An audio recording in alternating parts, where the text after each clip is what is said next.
Hi everyone. इसके पिछले वाले वीडियो में हम लोगों ने देखा था कि तरंगे क्या होती हैं तथा तरंगों के प्रकार क्या हैं। तरंगों के प्रकार में मैंने बताया था आंतरिक तरंगे या पिंडी तरंगे। दूसरा प्रकार आपका क्या था, सतही तरंगे था। आंतरिक तरंगे कितने प्रकार की होती हैं? 2 प्रकार की होती हैं, प्राथमिक तरंगे और द्वितीयक तरंगे। सतही तरंगे कितने प्रकार की होती हैं? यहाँ से आप लोग देख सकते हैं सतही तरंगे 2 प्रकार की होती हैं। पहला आपका लौ तरंगे, दूसरा आपका क्या है, रेल तरंगे। तो ये आपका रहा सतही तरंगे। सतही तरंगे आपके 2 प्रकार की होती हैं, रेल तरंगे और लौ तरंगे। ये सारी चर्चा इसके पिछले वाले वीडियो में मैंने कर दी थी। यदि आप उस वीडियो को नहीं देखे हैं तो प्लीज़ आप लोग जो अर्थक्वेक इंजीनियरिंग का सेकंड पार्ट है उसमें जा कर के आप लोग देख सकते हैं। तो चलिए आज हम लोग बात करते हैं भूगति मापन। भूगति मापन अर्थात इसमें क्या मेजरमेंट किया जाता है। देखिए, भूकंपी तरंगों के कारण होने वाली भूगत या दोलन को 2 वर्गों में बांटा जाता है। अर्थात इसमें क्या किया जाता है, जो आपकी तरंगों के कारण भूकंप उत्पन्न होने से जो हमारी पृथ्वी में दोलन उत्पन्न होती है उसी का हम लोग क्या करते हैं, इसमें मेजरमेंट करते हैं। अर्थात आप कह सकते हैं भूकंप के कारण भूपटल पर जो आपकी दोलन उत्पन्न होती है या पृथ्वी पर जो आपकी दोलन उत्पन्न होती है उसी का मेजरमेंट आपका क्या कहलाएगा, भूगति मापन कहलाएगा। तो भूगति मापन जो होता है इसको 2 वर्गों में डिवाइड किया गया है। पहला आपका लघु आयाम भूगत, दूसरा आपका दीर्घ आयाम भूगत। इसको समझ लीजिए, लघु आयाम भूगत इसका मतलब क्या हुआ, पृथ्वी में जो लघु आयाम के कारण दोलन उत्पन्न हुआ उसको हम लोग किसके अंतर्गत रखेंगे, लघु आयाम भूगत। तो इसका डिफिनेशन आप इस प्रकार दे सकते हैं, जब पृथ्वी में जो दोलन उत्पन्न होता है लघु आयाम के कारण उत्पन्न होता है, ठीक है, तथा उस दोलन को का मेजरमेंट करना ही क्या कहलाएगा, आपका लघु आयाम भूगत कहलाएगा। अब दीर्घ आयाम, जो दोलन आपका दीर्घ आयाम के फलस्वरूप उत्पन्न होगा उसका मेजरमेंट क्या कहलाएगा, आपका दीर्घ आयाम भूगत कहलाएगा। ठीक, तो यहाँ पर देखिए क्या लिखा गया है, पृथ्वी की जो भूगति है कितने भागों में बांटी गई है, 2 भागों में, लघु आयाम भूगत, दूसरा आपका दीर्घ आयाम भूगत। लघु आयाम भूगत हल्के भूकंपों या दूर स्थित भूकंपों के कारण उत्पन्न होती है। तो यहाँ पर आप लोग देख सकते हैं लघु आयाम भूगत हल्के भूकंपों या दूर स्थित भूकंपों के कारण उत्पन्न होती है, तथा दीर्घ आयाम भूगत, यहाँ पर देखिए ये आपका दीर्घ आयाम भूगत बड़े भूकंपों या कम दूरी वाले भूकंपों के कारण उत्पन्न होती है। भूकंपों के फलस्वरूप उत्पन्न भूगति या दोलन की मात्रा का परिशुद्धता से मापन अति आवश्यक है। भूगर्भ शास्त्री एवं भूकंप अभियंता दोनों के लिए इसका मापन महत्वपूर्ण है। तो चलिए आगे हम लोग बात करते हैं। ये आपका उतना इम्पॉर्टेंट नहीं है, जो इम्पॉर्टेंट है उसकी चर्चा हम लोग करते हैं। अब देखिए, जो आपकी लघु आयाम भूगति थी उसको मेजरमेंट करने के लिए, अर्थात लघु आयाम के कारण जो पृथ्वी में दोलन उत्पन्न हो रही थी उसको मेजरमेंट करने के लिए हम लोग क्या यूज करते हैं, भूकंप लेखी यूज करते हैं। और दूसरा दीर्घ आयाम भूगति, अर्थात दीर्घ आयाम के कारण जो आपकी पृथ्वी में दोलन उत्पन्न होती है उसको मेजरमेंट करने के लिए हम लोग क्या यूज करते हैं, त्वरण लेखी यूज करते हैं। आई होप आपको यहाँ पर समझ में आ गया होगा। तो देखिए, भूकंप लेखी का प्रयोग हम लोग कब करेंगे, भूकंप लेखी का प्रयोग जब आपकी जो भूकंप की आयाम होगी वह कम होगी तब हम लोग क्या यूज करेंगे, भूकंप लेखी यूज करेंगे। लेकिन यदि भूकंप की आयाम आपकी बहुत ज़्यादा है अर्थात दीर्घ है, तब वहाँ पर दोलन को मेजरमेंट करने के लिए हम लोग क्या करेंगे, त्वरण लेखी यूज करेंगे। ठीक है, यहाँ पर हम लोग पृथ्वी की दोलन का मेजरमेंट कर रहे हैं, ठीक है, अर्थात भूकंप की तीव्रता का मेजरमेंट कर रहे हैं। ठीक है, तो आप लोगों से हमेशा ऑब्जेक्टिव क्वेश्चन में पूछा जाता है कि भूकंप की तीव्रता मेजरमेंट करने के लिए क्या यूज किया जाता है। तो भूकंप की तीव्रता मेजरमेंट करने के लिए हम लोग क्या करते हैं, भूकंप लेखी प्रयोग करते हैं, जिसे हम लोग क्या कहते हैं, सिस्मोग्राफ कहते हैं। लेकिन यदि आपसे पूछ लिया जाए भूकंप का परिमाण मेजरमेंट करने के लिए हम लोग क्या यूज करते हैं, तो क्या यूज करते हैं वहाँ पर रिक्टर स्केल यूज करते हैं। तो भूकंप की तीव्रता मेजरमेंट करने के लिए भूकंप लेखी प्रयोग किया जाता है और भूकंप का परिमाण मेजरमेंट करने के लिए क्या यूज किया जाता है, रिक्टर स्केल यूज किया जाता है। रिक्टर स्केल जो आधारित होता है भूकंप लेखी पर ही आधारित होता है। ठीक है, तो आप सबसे पहले भूकंप लेखी के द्वारा भूकंप का दोलन मेजरमेंट करेंगे, फिर उसी के आधार पर हम लोग क्या करते हैं, रिक्टर स्केल पर जा कर के हम उसका परिमाण मेजरमेंट करते हैं। ठीक, आई होप आपको ये बहुत ही स्पष्ट रूप से समझ में आया होगा। तो यहाँ से आपको बस यही ध्यान रखना है कि भूकंप लेखी का जो प्रयोग करेंगे अर्थात लघु आयाम भूकंप के लिए अर्थात हल्के भूकंप के लिए हम लोग क्या करेंगे, प्रयोग करेंगे, और त्वरण लेखी का दीर्घ आयाम भूकंप के लिए और तीव्र भूकंप के लिए हम लोग इसका प्रयोग करेंगे। तो चलिए आगे देखते हैं हम लोग। लघु आयाम भूगत के लिए भूकंप लेखी तथा दीर्घ आयाम भूकंप के लिए त्वरण लेखी का प्रयोग किया जाता है। भूकंप लेखी एक अति संवेदनशील उपकरण है जिसमें उन क्षीण भूकंपों के दोलन भी अभिलेख हो जाते हैं जिनका अभ्यास मनुष्यों को भी नहीं हो पाता है। भूकंप लेखी में आलेखित ग्राफ को भूकंप लेख कहते हैं। भूकंप लेख की सहायता से उत्केंद्र की स्थिति, उत्केंद्र दूरी, उद्गम केंद्र की स्थिति, फोकस दूरी व अन्य जानकारियां भी प्राप्त की जा सकती हैं, परंतु भूकंप लेखी तीव्र भूदोलन के लिए उपयुक्त नहीं होता है। भूकंप लेखी भूकंप वैज्ञानिक के लिए ही महत्वपूर्ण होते हैं, ये एक डिजाइन इंजीनियरिंग के लिए ये उपयोगी नहीं होते हैं। ठीक, चलिए आगे बात करते हैं हम लोग भूकंप लेखी के बारे में। तो भूकंप लेखी देखिए यहाँ पर आपके सामने है, जिसे हम लोग क्या कहते हैं, सिस्मोग्राफ कहते हैं। तो भूकंप लेखी आपका जो होता है ये आपका 4 प्रकार का होता है। तो यहाँ पर देख सकते हैं आप लोग भूकंप लेखी आपका 4 प्रकार का होता है। तो भूकंप लेखी का डिफिनेशन देख लीजिए। प्रारंभ में लोलक के सिद्धांत पर भूकंप लेखी उपकरण तैयार किए गए हैं। कुछ भूकंप लेखी विद्युत चुम्बक के सिद्धांत पर तैयार किए गए हैं। ये निम्न प्रकार के होते हैं। भूकंप लेखी का आप ऐसे डिफिनेशन दे सकते हैं, जो भूगत के क्या करे, दोलन का मेजरमेंट करे, अर्थात जो भूकंप की तीव्रता का मेजरमेंट करता है उसी को हम लोग क्या कहते हैं, भूकंप लेखी। लेकिन ये किसका मेजरमेंट करेगा, जिसका आयाम क्या हो, कम हो, अर्थात हल्के भूकंप की तीव्रता का जो मेजरमेंट करता है उसे हम लोग क्या कहते हैं, भूकंप लेखी कहते हैं। और जो आपका भारी भूकंप होते हैं अर्थात दीर्घ आयाम वाले भूकंप होते हैं उनका जो मेजरमेंट करता है वो क्या कहलाता है, आपका त्वरण लेखी कहलाता है। तो भूकंप लेखी आपके 4 प्रकार के होते हैं। भूकंप लेखी आपके 4 प्रकार के होते हैं। पहला आपका क्षैतिज भूकंप लेखी, दूसरा आपका ऊर्ध्वाधर भूकंप लेखी, ऊर्ध्वाधर दोलन भूकंप लेखी, तीसरा आपका जड़त्व भूकंप मापी, चौथा आपका क्या है, विद्युत चुंबकी भूकंप लेखी। तो चलिए आइए इसको हम लोग देखते हैं, एक एक की चर्चा करते हैं। ठीक है, तो क्षैतिज एवं ऊर्ध्वाधर दोलन भूकंप लेखी में मुख्य रूप से निम्न 3 भाग होते हैं। सुग्राही होता है, आलेखी होता है और समय नियंत्रक होता है। तो चलिए आगे बात करते हैं। देखिए यहाँ पर क्षैतिज दोलन भूकंप लेखी है। इसमें एक लोलक आलंब के शिखर से डोरी द्वारा बंधा रहता है। लोलक के नीचे एक पेन संबंध कर दिया जाता है। पेन के ठीक नीचे एक क्षैतिज ड्रम समान गति से घूमता रहता है। ड्रम की सतह पर एक चार्ट पेपर लगा होता है। लोलक की डोरी एक चुंबक के मध्य से होकर चित्र के अनुसार गुजरती है। लोलक डोरी चुंबक एवं आलम में मिलकर सुग्राही का कार्य करते हैं। ड्रम पेन एवं चार्ट पेपर आलेखी का कार्य करते हैं तथा ड्रम को समान गति से चलाने वाली मोटर समय नियंत्रक का काम करती है। 2 भूकंप मापी क्षैतिज तल की 2 लंबवत दिशाओं में रखकर दोनों दिशाओं में भूकंप की तीव्रता मापी जाती है।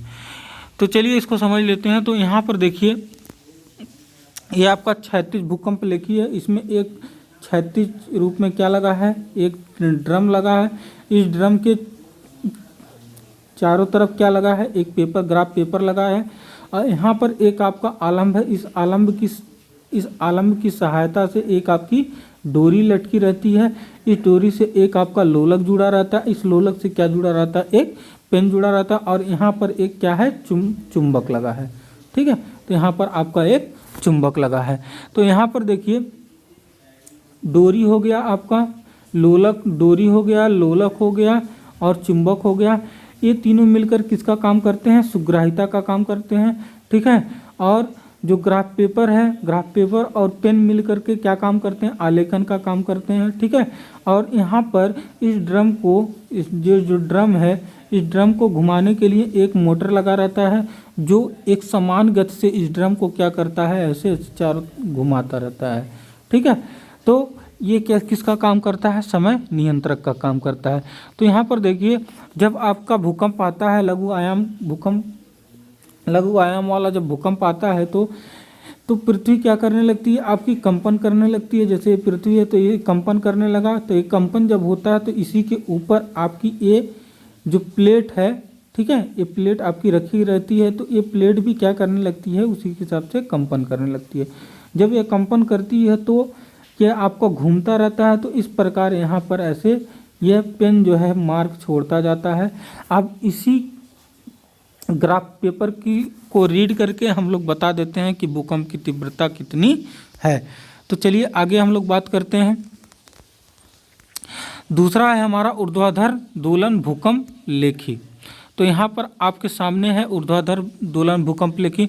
इसमें देखिए ऊर्ध्वाधर दोलन भूकंप मापी में डोरी लोलक के स्थान पर स्प्रिंग लगा रहता है। बस वहाँ पर क्या था, आपका डोरी लटका था और यहाँ पर उसकी जगह पर क्या लटका है, आपका स्प्रिंग लटका है। वहाँ पर जो ड्रम था क्षैतिज रूप में रखा गया था, लेकिन यहाँ पर ड्रम कैसा रखा जाएगा, ऊर्ध्वाधर रखा जाएगा।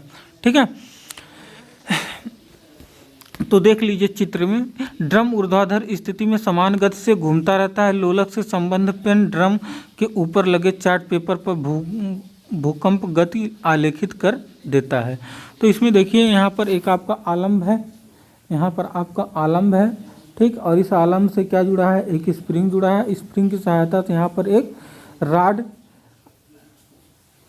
जो आलम्ब से जुड़ी रहती है, उस स्प्रिंग से क्या कर दिया जाता है, उस राड को यहाँ पर जोड़ दिया जाता है। इस राड पे एक लोलक लगा देते हैं और इस लोलक की सहायता से क्या कर देते हैं, एक पेन को जोड़ देते हैं। अब जब आपकी पृथ्वी कंपन करती है तो ये जो प्लेट है, ये प्लेट भी आपकी कंपन करने लगती है, जिसके कारण क्या होता है, आपका ये पेन एक समान गति से घूमती हुई ड्रम पर क्या छोड़ देता है, मार्क छोड़ देता है। इसको घुमाने के लिए यहाँ पर एक मोटर लगा रहता है। ठीक है, तो यहाँ पर लोलक हो गया, स्प्रिंग हो गया, आलम्ब हो गया। ठीक है, ये तीनों मिल करके क्या काम करते हैं, यहाँ पर देखिए, यहाँ पर लोलक हो गया, चुंबक हो गया, राड हो गया, स्प्रिंग हो गया, मिल करके क्या काम करते हैं, सुग्राहिता का काम करते हैं। तथा पेन जो है और ग्राफ पेपर जो ड्रम के चारों तरफ लगा है वो मिलकर क्या काम करते हैं, आलेखन का काम करते हैं। और ये जो मोटर है यहाँ पर, इस जो मोटर आपका ड्रम को एक समान गति से घुमा रहा है, वो किसका काम करता है, आपका समय नियंत्रक का काम करता है। आई होप आपको यह क्लियर हो गया होगा। चलिए आगे हम लोग बात करते हैं जड़त्व भूकंप मापी। इस उपकरण में एक यम द्रव्यमान का पिंड ऊर्ध्वाधर स्प्रिंग के ऊपर टिका होता है। इस पिंड को एक मंदक युक्त से संबंध कर दिया जाता है। इस उपकरण को केवल सुग्राहिता होता है, इसलिए इसे भूकंप मापी कहा जाता है। इसे क्या कहते हैं हम लोग, सिस्मोमीटर कहते हैं। जिस उपकरण में केवल समय नियंत्रक नहीं लगा होता है उसे भूकंप क्या दर्शी कहते हैं। ये केवल अधिकतम विक्षेप मापते हैं। जड़त्व भूकंप मापी में कोई आलेखन नहीं किया जाता और न ही उसमें समय नियंत्रक लगा होता है। तो इसमें देखिए यहाँ पर कोई मोटर नहीं लगा रहता है घुमाने के लिए, इसलिए इसमें कोई समय नियंत्रक का काम नहीं होता। इसमें क्या है, आपका केवल सुग्राहिता का काम होता है। ठीक है, क्योंकि इसमें स्प्रिंग है और यह द्रव्यमान की एक पिंड है।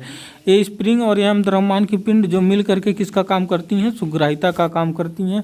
ठीक है, तो यहाँ पर देखिए आपका एक अवमंदक लगा है, यहाँ पर एक अवमंदक लगा है।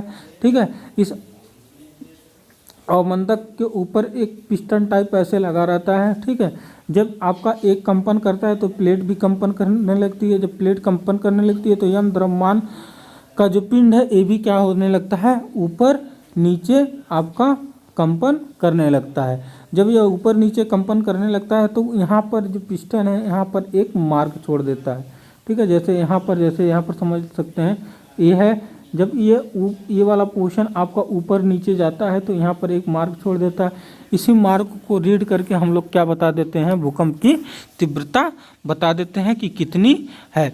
इसमें समय नहीं बताता कि किस समय भूकंप की तीव्रता कितनी थी, लेकिन आपकी ऊर्ध्वाधर भूकंप लेखी में और क्षैतिज दोलन भूकंप अभिलेखी में क्या होता है, वहाँ पर समय के साथ भूकंप की तीव्रता बताती है कि इस समय इतनी भूकंप की तीव्रता हुई, इस समय इतनी भूकंप की तीव्रता हुई।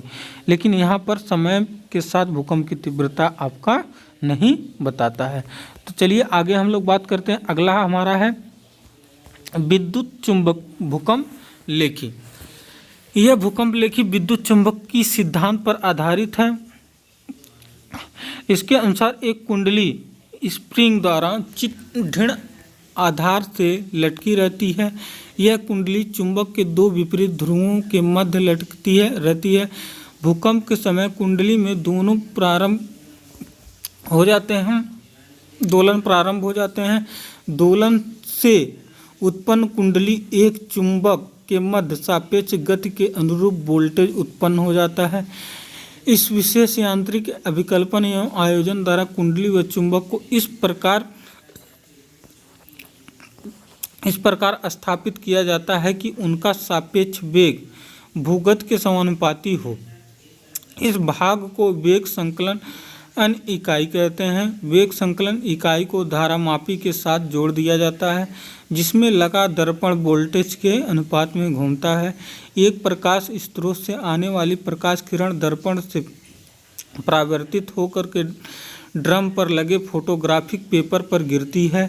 इस प्रकार दर्पण की गति के अनुरूप फोटोग्राफी पेपर भूकंप अभिलेख प्राप्त कर लिए जाते हैं। ये भूकंप लेखी दूर स्थित एकांकी एवं खुले क्षेत्र में ठोस चट्टान पर गहरी नींव बनाकर स्थापित किए जाते हैं।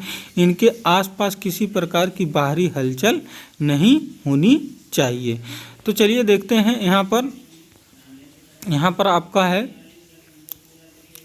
विद्युत चुंबकीय भूकंप लेखी। तो यहाँ पर देखिए ये आपका प्लेट है, ठीक।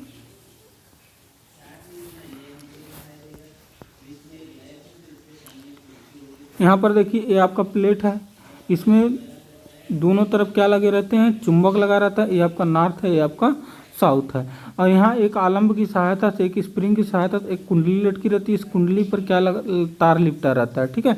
अब यह तार जाकर के एक धारामापी से जुड़ा रहता है। तो देखिए यहाँ पर तार जाकर के एक धारामापी से आपका जुड़ा है, ठीक है। तो जब यह आपका कुंडली लटका रहता है तो यहाँ पर देखिए जब ये कंपन करता है तो कंपन करने की वजह से, ठीक है, इस कंपन करने की वजह से इसमें कुंडली में क्या उत्पन्न हो जाती है, धारा उत्पन्न हो जाती है। अब ये धारा कहाँ आता है, धारामापी में आता है, ठीक है। अब ये धारामापी जब आता है तो यहाँ पर देखिए, यहाँ पर आपका ये है चुंबक, ठीक है, ये चुंबक है। और यहाँ पर ये क्या लगा है, ये धारामापी लगा है। धारामापी से क्या होने लगता है, ये आपका घूमने लगता है, ठीक है। अब यह घूमता रहता है तो देखिए यहाँ पर एक हम लोग प्रकाश डालते हैं। यहाँ पर एक दर्पण है, अब इस दर्पण पे एक प्रकाश डालते हैं। अब ये प्रकाश को ट्रांसफ़र करके कहाँ लाता है, फोटोग्राफिक पेपर पर। अब इसी पेपर पर क्या करने लगता है, यह मार्क छोड़ने लगता है। अब इसी मार्क को रीड करके हम लोग क्या कर देते हैं, भूकंप की तीव्रता का मेजरमेंट कर लेते हैं। आई होप आपको यह क्लियर हो गया होगा। चलिए आगे हम लोग बात करते हैं।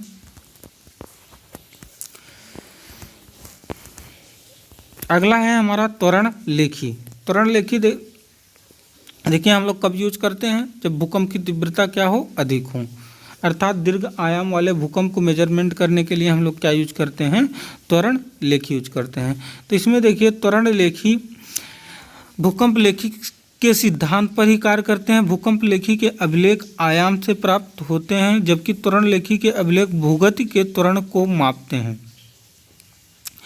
तो भूकंप लेखी जो था आपका, वो भूकंप लेखी अभिलेख आयाम से प्राप्त किया जाता था, लेकिन त्वरण लेखी में अभिलेख भूगत के त्वरण को मेजरमेंट करके हम लोग निकालते हैं। ये उपकरण बहुत मजबूत बनाए जाते हैं, जिससे ये तीव्र भूकंप के झटकों को भी सहन कर लेते हैं। क्षीण भूकंपी दोलन में ये कार्य नहीं करते हैं, परंतु जब भूमि का त्वरण 0.01 जी से 0.02 जी, यहाँ पर क्या जी क्या है आपका गुरुत्वाकर्षण बल है, से अधिक हो जाता है, तो ये स्वतः कार्य करना प्रारंभ कर देते हैं तथा त्वरण के उक्त निर्धारित सीमा से कम होने पर स्वतः कार्य करना बंद कर देते हैं। त्वरण लेखी द्वारा प्राप्त अभिलेख को त्वरण लेख कहते हैं। ये भूकंप अभियंता के लिए उपयोगी जानकारी उपलब्ध कराते हैं। भूकंप लेखी तथा त्वरण लेखी दोनों उपकरण एक दूसरे से पूरक हैं। तो ये आपका था त्वरण लेखी। तो चलिए आगे हम लोग बात करते हैं। आई होप यहाँ तक आपको स्पष्ट रूप से समझ में आ गया होगा। तो ये आपका भूकंप का मापन है। भूकंप का मापन अर्थात इसमें क्या करते हैं, परिमाण का मेजरमेंट करते हैं। परिमाण का मेजरमेंट करने के लिए हम लोग किसका यूज करते हैं, रिक्टर स्केल का यूज करते हैं। ठीक है, तो यहाँ पर देखिए लिखा है भूकंप का परिमाण, भूकंप का परिमाण अथवा रिक्टर परिमाण। तो इसको समझ लेते हैं बस, ये ज़्यादा इम्पॉर्टेंट नहीं है। तो चलिए देखिए यहाँ पर आपको इसको रीड करना होगा तो रीड कर लीजिएगा।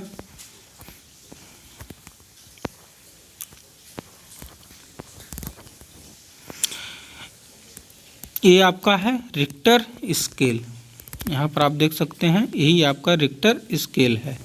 ठीक है, तो इसमें देखिए हम लोग क्या करते हैं, जो भूकंप लेखी से आपका जो ग्राफ तैयार होता है उस ग्राफ का प्रयोग करते हैं हम लोग, इसमें उस ग्राफ का प्रयोग करते हैं। तो इसमें जो प्राइमरी तरंगे और सेकेंडरी तरंगे जब ग्राफ पेपर पर पहुंचती हैं तो उनके दोनों, तो उनके बीच कुछ समय अंतराल होता है। उसी समय अंतराल को यहाँ पर नोट कर लिया जाए। जैसे पहले देखिए, पहले क्या पहुँचा आपका, यहाँ पर प्राइमरी तरंगे पहुँच गई। ठीक है, फिर बाद में क्या पहुँची आपकी सेकेंडरी तरंगे। इन दोनों के बीच कुछ ना कुछ समय होगा। अब इस समय को हम लोग क्या करते हैं, निकाल लेते हैं। जैसे यहाँ देखिए 0 से लेकर के यहाँ तक 24 तक है, तो सेकेंडरी तरंगे माइनस प्राइमरी तरंगे बराबर कितना आ गया आपका 24 सेकेंड आ गया। आई होप आपको यह क्लियर हो गया होगा। और दूसरी चीज़ हम लोग देखिए यहाँ पर क्या करते हैं, दूसरी चीज़ हम लोग भूकंप का आयाम निकाल लेते हैं। ठीक है, यहाँ पर आयाम है। ठीक है, तो देखिए यहाँ पर जो ग्राफ पेपर आपका है, इसी ग्राफ पेपर की सहायता से हम लोग भूकंप का आयाम निकाल लेते हैं। जैसे देखिए यहाँ पर सेकेंडरी तरंगे कहाँ तक पहुँची ग्राफ पेपर में, यहाँ तक पहुँची, तो इसका आयाम कितना हो गया आपका 23 mm हो गया। ठीक है, प्राइमरी तरंगे और सेकेंडरी तरंगों के बीच का जो अंतर आया 24 सेकेंड, और जो आयाम है सेकेंडरी, जो मैक्सिमम आयाम है उसका आयाम कितना है 23 mm है। इन दोनों को नोट कर लेते हैं हम। अब इन्हीं दोनों की सहायता से हम लोग क्या कर लेते हैं, इस स्केल के प्रयोग करके हम लोग क्या निकाल लेते हैं, परिमाण निकाल लेते हैं। तो वो देखिए कैसे निकलता है। तो देखिए यहाँ पर हम लोग क्या निकालें, आयाम निकालें और समय निकालें। तो एक स्केल आपका इधर बना है, एक स्केल आपका इधर बना है, एक स्केल आपका इधर बना है। इधर वाला स्केल जो बताता है वो समय बताता है, और यह स्केल क्या बताएगा आपका दूरी बताएगा कि भूकंप मापी यंत्र से उत्केंद्र की दूरी कितनी है। ठीक है, और यहाँ पर आपका क्या है, आयाम है। तो आयाम हमें मिला था 23 mm, तो यहाँ पर देख सकते हैं 20 है, ऊपर 50 है, तो 20 और 50 के बीच में हम ले लिए एक 23 mm। और समय कितना निकला था, 24 निकला था, तो 20 है, ऊपर 30 है, तो इसके बीच हम समय ले लिए 24 सेकंड। अब इन्हीं दोनों को हम लोग क्या मिला देते हैं, बीच में परिमाण का स्केल रहता है, ये जहाँ पर काटता है वही क्या होता है, भूकंप का परिमाण होता है। तो यहाँ पर देखिए, यहाँ पर किस पर काट रहा है आपका, यहाँ पर 5 पे ऊपर काट रहा है, अर्थात 5 के थोड़ा सा ऊपर है, आप लोग ध्यान से देख सकते हैं 5 के थोड़ा सा ऊपर, तो लगभग हम इसे मान लेते हैं 5.1। तो यहाँ पर भूकंप का परिमाण कितना हो गया, 5.1 हो गया। 5.1 क्या हो गया, भूकंप का परिमाण हो गया। अब पूछा जाए उत्केंद्र की दूरी कितनी है, तो उत्केंद्र की दूरी देखिए, यहाँ पर ये दूरी थी आपकी, यहाँ पर 200 है, यहाँ पर 300 है, तो ये लगभग बीच में काट रहा है, तो उत्केंद्र दूरी कितनी हो गई आपकी 250 किलोमीटर हो गया। ठीक है, तो यहाँ पर देखिए, यहाँ पर जो दिया गया है दूरी ये किस में है, किलोमीटर में है, तो 250 किलोमीटर हो गया। आई होप आपको यह समझ में आ गया होगा। तो रिक्टर स्केल की सहायता से हम लोग क्या निकाल लेते हैं, परिमाण निकाल लेते हैं, और क्या निकाल लेते हैं, उत्केंद्र दूरी। उत्केंद्र दूरी क्या है, आपका उत्केंद्र तथा भूकंपी मापन यंत्र के बीच की दूरी होती है। जैसे आपका ये है, ये आपका पृथ्वी है, यहाँ पर आपका उत्केंद्र है, यहाँ पर यदि हम भूकंपी मापन यंत्र का लगा दिए तो उत्केंद्र दूरी यहाँ से लेकर के यहाँ तक जो होगी आपकी उत्केंद्र दूरी होगी, ये कितना आया आपका 250 किलोमीटर आ गया। आई होप आपको यह स्पष्ट रूप से समझ में आ गया होगा। चलिए हम लोग आगे बात करते हैं। इसको आप लोग रीड करना चाहते हैं तो आप लोग रीड कर सकते हैं यहाँ पर से।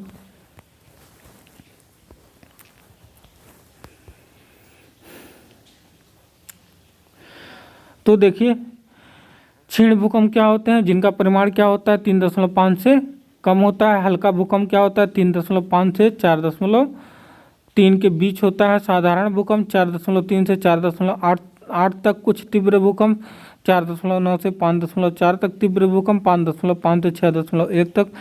विनाशकारी भूकंप, समान विनाशकारी भूकंप 6.2 से 6.9 तक। अधिक विनाशकारी भूकंप 7 से 7.5 तक। अति विनाशकारी भूकंप 7.5 से 8 तक।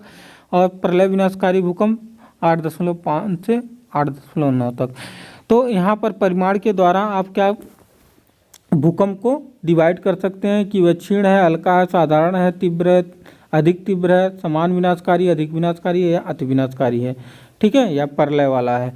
तो यहाँ से आप भूकंप का परिमाण निकाल करके उसको डिवाइड कर सकते हैं। तो चलिए आगे हम लोग बात करते हैं। इसको आपको रीड करना होगा तो रीड कर लीजिएगा, इतना इम्पोर्टेंट नहीं है।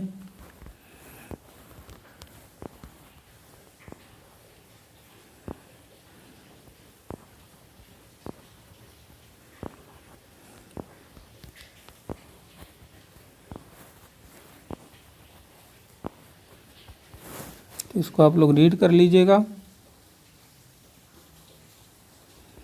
वीडियो को पुश करके।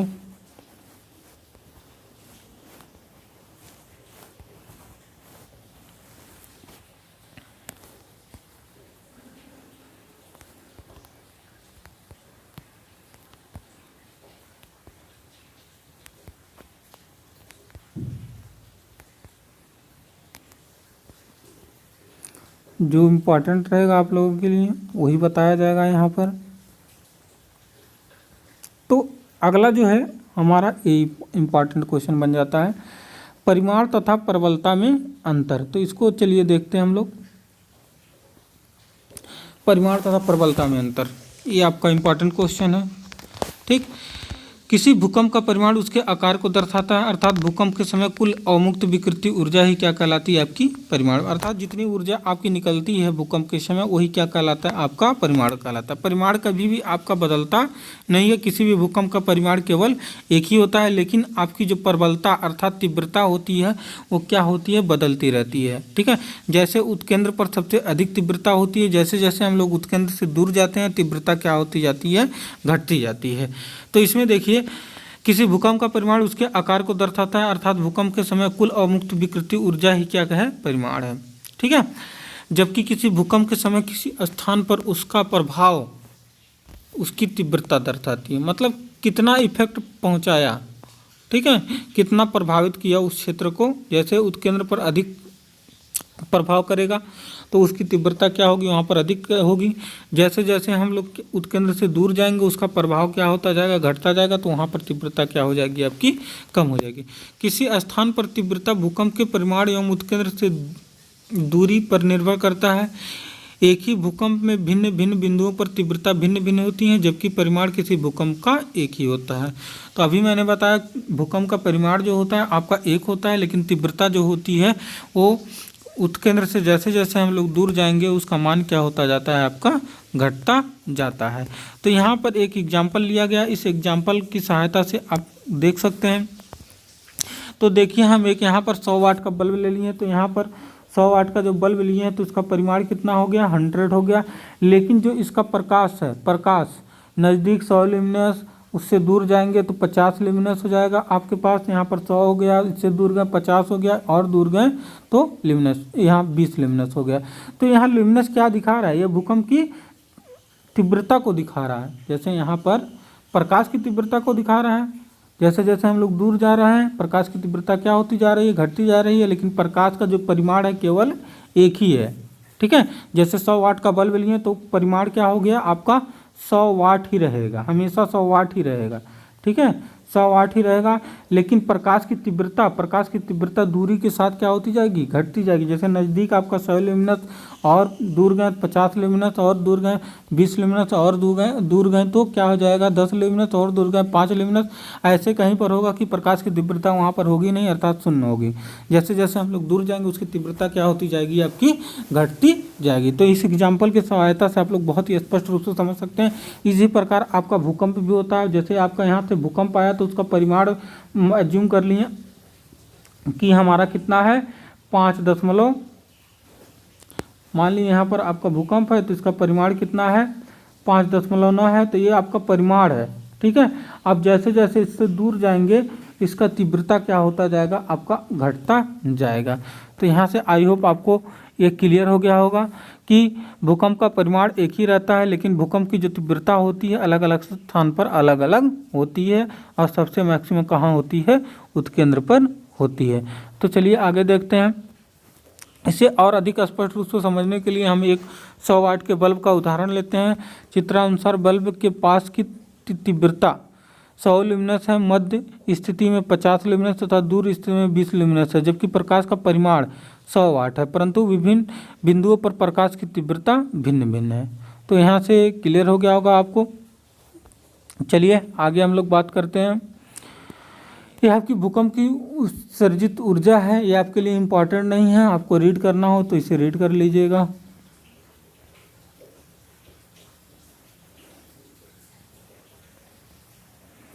अगला जो है आपका उत्केंद्र का निर्धारण, ये आपके लिए इम्पॉर्टेंट बनता है। तो उत्केंद्र के निर्धारण करने के लिए हमें क्या किसकी जरूरत पड़ती है, उत्केंद्र दूरी की जरूरत पड़ती है, ठीक है।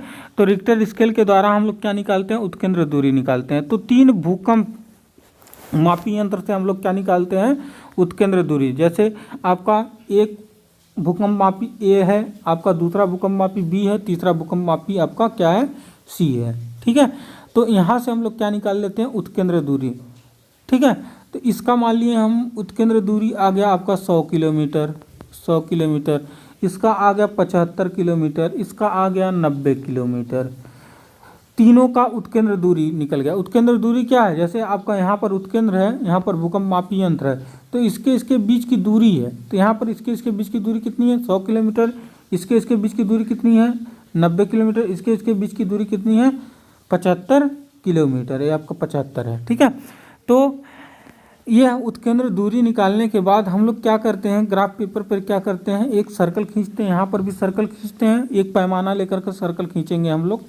तो ए से एक सर्कल खींचेंगे, कितने का, 75 किलोमीटर रेडियस का, बी से 90 किलोमीटर रेडियस का, सी से 100 किलोमीटर रेडियस का। तो जो तीनों का कटान बिंदु होगा यहाँ पर, ठीक है, यही कटान बिंदु क्या होगा, आपका उत्केंद्र होगा। तो यहाँ पर उत्केंद्र का निर्धारण हो गया आपका। तो इसको आप लोग रीड कर सकते हैं। तो देखिए यहाँ पर क्या लिखा गया है, किसी भूकंप मापन केंद्र पर विभिन्न भूकंपी तरंगों के पहुंचने का समय भिन्न भिन्न होता है। इसका परिमाण, उसके वेग अलग अलग होते हैं। पी तरंगों का वेग एस तरंगों के वेग से अधिक होता है, अतः पी तरंगें भूकंप मापन केंद्र पर पहले पहुंचती हैं, उसके बाद एस तरंगें पहुंचती हैं। दोनों तरंगों के पहुंचने के समय अंतराल नोट कर लिया जाता है। फिर गणना द्वारा तरंगों के उत्केंद्र दूरी ज्ञात कर ली जाती है। गणना द्वारा मतलब परिमाण, रिक्टर स्केल का प्रयोग करके हम लोग क्या निकालते हैं, परिमाण तथा उत्केंद्र दूरी निकाल लेते हैं। उसी उत्केंद्र दूरी का प्रयोग यहाँ पर हम लोग करते हैं। तो उत्केंद्र की दूरी ज्ञात कर ली जाती है। भूकंप मापन केंद्र से इस दूरी की त्रिज्या लेकर एक वृत्त खींचा जाता है। इसकी परिधि पर उत्केंद्र कहीं भी स्थित हो सकता है। अतः उत्केंद्र की सही स्थिति ज्ञात करने के लिए कम से कम 3 भूकंपीय मापन केंद्रों से उत्केंद्र दूरी ज्ञात की जाती है। जैसे हम लोग एक सर्कल यदि खींचें, एक सर्कल हम लोग खींचें तो इसके परिधि पर कहीं पर भी हो सकता है, लेकिन 2 सर्कल खींचे तो हमें 2 बिंदु मिला, यहाँ पर भी मिला, यहाँ पर भी मिला, ठीक है। लेकिन तीसरा जब सर्कल हम लोग ऐसे खींचेंगे तो तीनों का कटान बिंदु, ठीक है, जैसे 2 से हम लोग निर्धारित नहीं कर सकते, 1 से निर्धारित नहीं कर सकते, 3 से हम लोग क्या कर सकते हैं, यहाँ पर निर्धारित कर सकते हैं। क्यों 2 से नहीं निर्धारित, क्योंकि इसका कटान बिंदु 2 जगह मिल रहा है, ठीक है। जब 3 खींचेंगे तो तीनों का जो एक ही कटान बिंदु मिलेगा, तो यहाँ पर एक ही कटान बिंदु होगा, तो उसी को हम लोग क्या कहेंगे, उत्केंद्र कहेंगे। तो चलिए देखते हैं हम। अतः उत्केंद्र की सही स्थिति ज्ञात करने के लिए कम से कम 3 भूकंप मापी केंद्रों से उत्केंद्र दूरी ज्ञात की जाती है।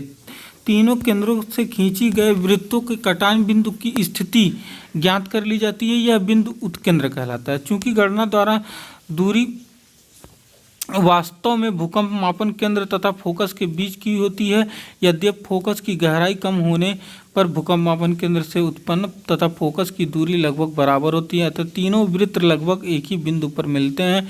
यही कटान बिंदु क्या कहलाती है, आपकी उत्केंद्र कहलाती है।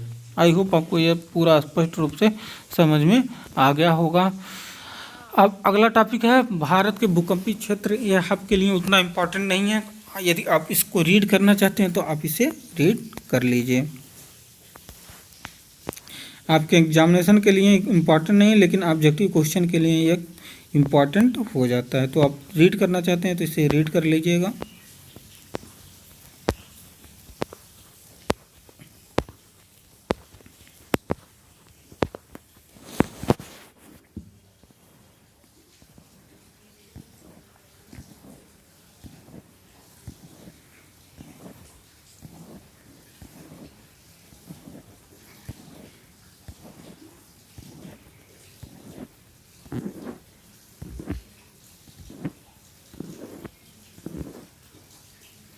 अगला जो टॉपिक है हमारा भूकंप से विनाश, ये बहुत ही इंपॉर्टेंट टॉपिक है आपके लिए।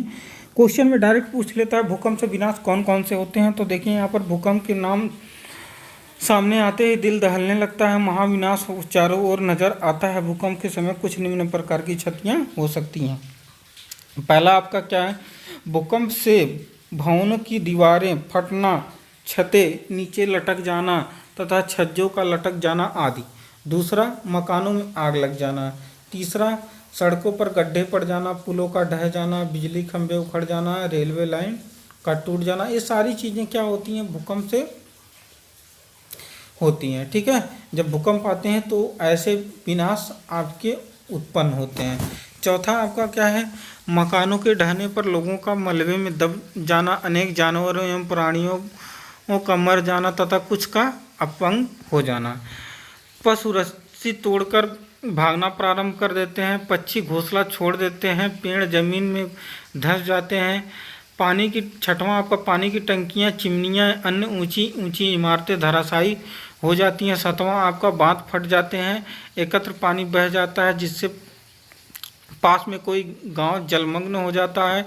आठवां, नदी नाले अपना मार्ग बदलने लगते हैं, नदियों का जल तल ऊंचा हो जाता है। नौवां, झीलों के स्थान पर टीले प्रकट हो जाते हैं, पहाड़ फट जाते हैं, उन पर जमी बर्फ पिघल जाती हैं, उन पर जमी बर्फ पिघल जाती हैं। तो ये आपके लिए बहुत ही इम्पोर्टेंट था 10 टॉपिक। जब भी आपसे क्वेश्चन में पूछें भूकंप से विनाश कौन कौन से होते हैं तो ये 10 टॉपिक आप लोग वहाँ पर लिख सकते हैं, ठीक है। तो आई होप आपको ये भी क्लियर हो गया होगा। अगला टॉपिक है हमारा भूकंप विपत्ति। इसको आप लोग रीड कर लीजिए। देखिए, भूकंप जनित विपत्ति को भूकंप के प्रभाव जैसे जमीन का धंसना हो गया, जमीन दोलन की तीव्रता, द्रवीकरण, भूस्खलन आदि के आधार पर परिभाषित किया जाता है, ठीक है। तो जो भूकंपी विपत्ति है, अर्थात भूकंप के कारण कैसी कैसी विपत्ति आती है, वही सब है।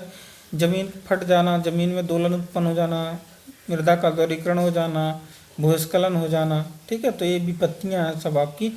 भूकंपीय दुर्घटनाओं को परिभाषित करने के लिए प्रायः प्रयोग किए जाने वाले अभिलाक्षणिक स्रोत भूकंप का परिमाण है। इस क्षेत्र विशेष में घटित दुर्घटना उस क्षेत्र में भूकंप की प्रबलता के रूप में ज्ञात की जाती है। भूकंप की वार्षिक पुनरागमन दर पिछले ज्ञात आंकड़ों के आधार पर ज्ञात की जाती है। भूकंप की वार्षिक पुनरागमन दर के व्युत्क्रम को भूकंप का औसत वापसी काल कहते हैं। किसी क्षेत्र में दुर्घटना की इस प्रकार की व्याख्या की जा सकती है कि उस क्षेत्र में भूकंप परिमाण 7 या उससे अधिक परिमाण के भूकंप आने की वार्षिक संभावना 5% है। इस कथन का अर्थ है कि इसका औसत वापसी काल 5% व्युत्क्रम अर्थात 100/5 बराबर 20 वर्ष है। तो बस इतना इसमें जानिए भूकंपीय विपत्ति क्या होती है। तो भूकंप से उत्पन्न जो भी घटनाएं हैं, जैसे आपका ज़मीन का फटना हो गया, ज़मीन का हिलना हो गया, द्रवीकरण हो गया, भूस्खलन हो गया, आग हो गया, सुनामी हो गई, ये सब क्या है, भूकंपीय विपत्तियां हैं। आई होप आपको ये क्लियर हो गया होगा। चलिए आगे आप लोग बात करते हैं कि आपका ये जो है खतरा आपके लिए इम्पॉर्टेंट है। तो किसी विपत्ति के कारण जीवन एवं संपत्ति की हानि की माप को ही क्या कहते हैं हम लोग, खतरा कहते हैं। अर्थात जो आपकी भूकंपीय विपत्ति थी उसके द्वारा जो आपको हानि हुआ, जैसे ज़मीन फट गया, मकान धराशायी हो गया, ठीक है, बाढ़ आ गया, तो उसके द्वारा जो आपको हानि हुआ उसी को हम लोग क्या कहते हैं, खतरा कहते हैं। अतः खतरे का मूल्यांकन करने के लिए सबसे पहले हमें विपत्ति को समझना होगा। अर्थात आप यहाँ कह सकते हैं विपत्ति के कारण जो संपत्ति की हमारी हानि होती है उसी को हम लोग क्या कहते हैं, खतरा कहते हैं। तो आई होप आपको यह बहुत ही स्पष्ट रूप से समझ में आ गया होगा। ठीक है, तो ये आपका चैप्टर फिनिश होता है। इसके बाद हम लोग अगला चैप्टर स्टार्ट करेंगे। तो यहाँ पर देखिए भूकंप कुछ क्वेश्चन दिए गए हैं, इस क्वेश्चन को ध्यान से देख लीजिएगा और तीनों वीडियो जब देख लेंगे तो सारे क्वेश्चन का आप लोग यहाँ पर आंसर दे सकते हैं। तो यहाँ पर कुछ क्वेश्चन हैं जो आपके लिए इम्पोर्टेंट हैं और ये सारे क्वेश्चन बहुत ही ज़्यादा पूछे जाते हैं, किसी भी पेपर में उठा करके आप लोग देख सकते हैं। तो अगला चैप्टर है भूकंपीय क्षमता, इसको हम लोग अगले वीडियो में देखेंगे। तो आज के लिए बस इतना ही, थैंक यू। और यदि आप लोगों को वीडियो अच्छी लग रही हो तो प्लीज़ इसे लाइक, सब्सक्राइब और शेयर कीजिए। धन्यवाद।